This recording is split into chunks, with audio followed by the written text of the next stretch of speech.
Hey guys, welcome to another video from the Parrot Bros. Today we're going to be discussing brake upgrade options.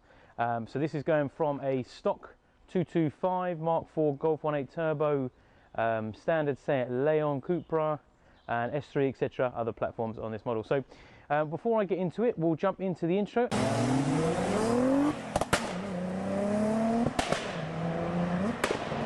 So let's talk brake upgrade options. Now the stock 225, that comes with a single piston 312mm disc caliper setup.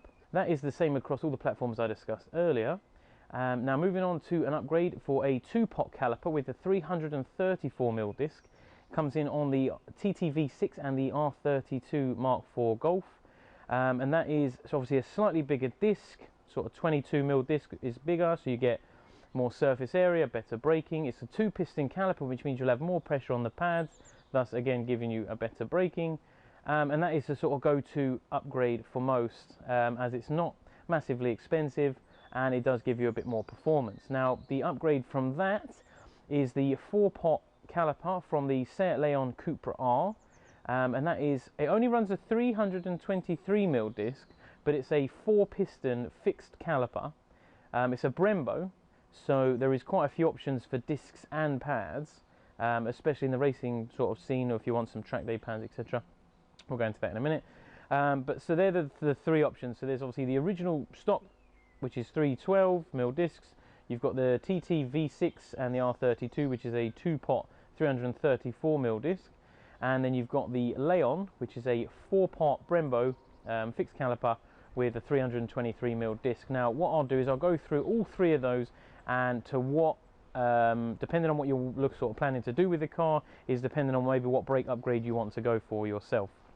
So if you're watching this, the likelihood is you're probably not that happy with your brakes, or you're intrigued to know what other options you have available. Now first things first, depending on what you want to do, if you only use the car for road, if you're a bit of a sort of a B-road driver, you like a bit of weekend fun, etc., and you're just not happy with the brakes, the first thing to do is to obviously take the brakes off, make sure everything's working fine, make sure nothing's seized, because that's a good starting point, as there may be some issues with the actual calipers themselves.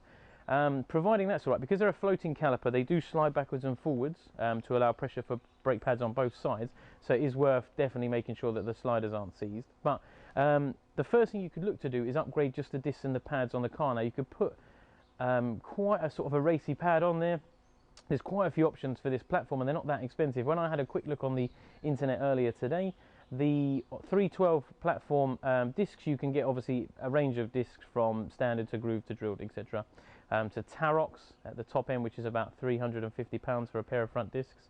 And pads wise, you can go anything from stock pads, which are sort of £30, up to Ds2500 sort of track day pads, which are around £175, which will give you a lot more bite for your money. Bite for your money? Ignore that. It'll give you a lot more bite on the braking.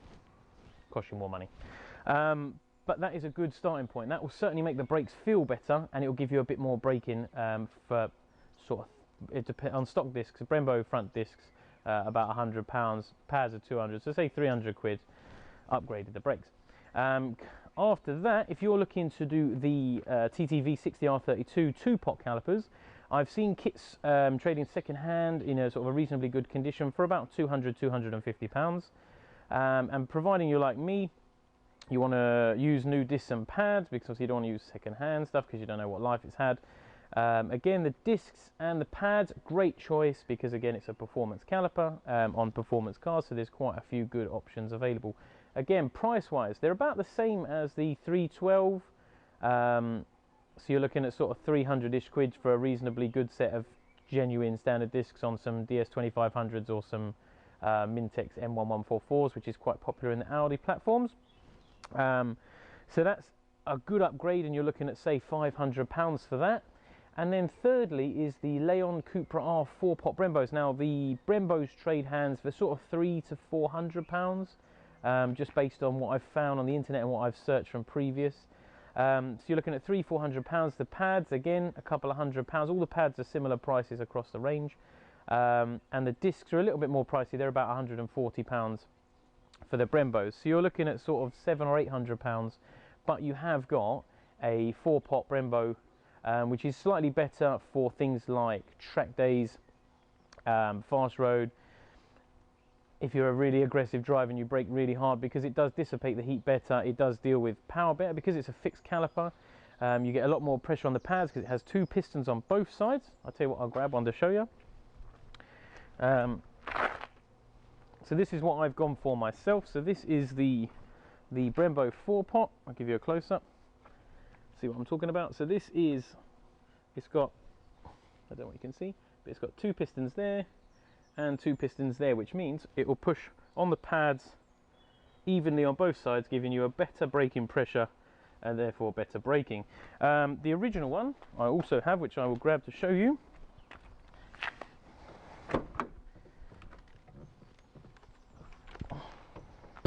And this is the stock one that comes on the car. This is what I took off because it's seized on mine. But this only has 1 piston here, and what it does is it relies on this bit here pulling the other pulling the pad from the other side, which, as you can see, it's really hard to push, and they do get quite seized over time. Can you imagine the amount of crap that gets in there?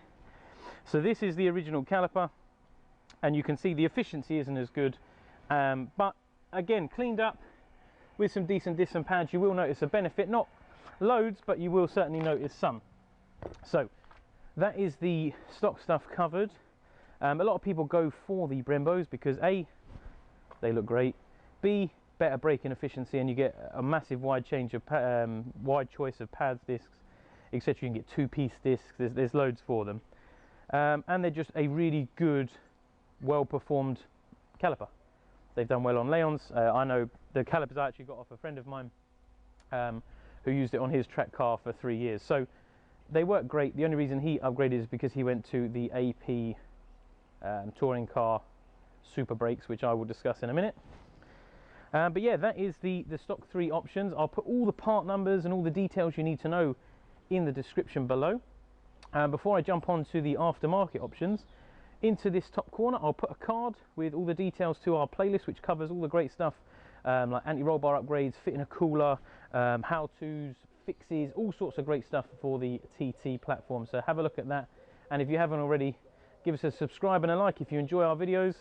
So let's jump into aftermarket options now. You've got to bear in mind things like wheel size, because obviously the bigger calipers like the 18Zs and the K Sport 8 pots, and they also do the AP Racing 6 pots, they all have a lot more clearance issues. They're a lot wider, a lot bigger, and the likelihood is you'll probably need bigger wheels. So obviously you need to check things like that first.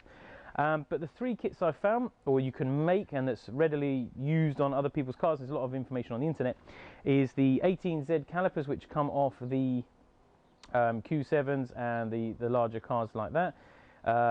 There's the K Sport kit, which comes as a kit, disc pads, calipers, everything included, which is about £1,100. To do the 18Zs is about £1,000 if you buy all the bits yourself.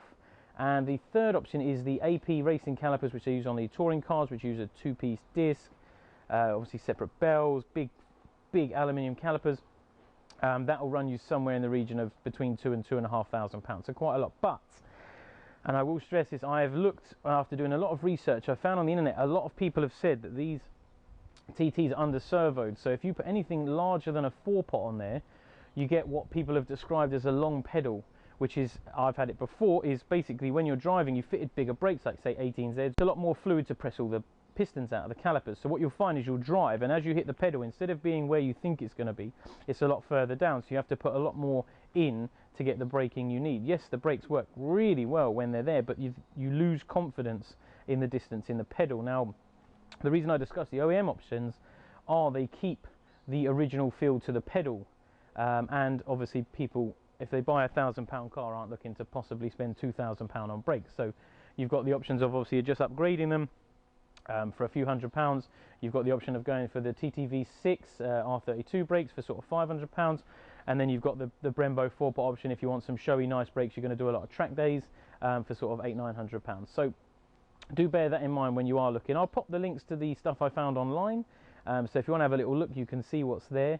But I really appreciate you watching this video. If you've got any comments or if you've used any brakes that I've not discussed in this video, please pop it in the link below, because I'm always happy to hear new options, and everyone else I'm sure will love to know what you've done. But yeah, thank you for watching, guys. It's another video from the Parrot Bros.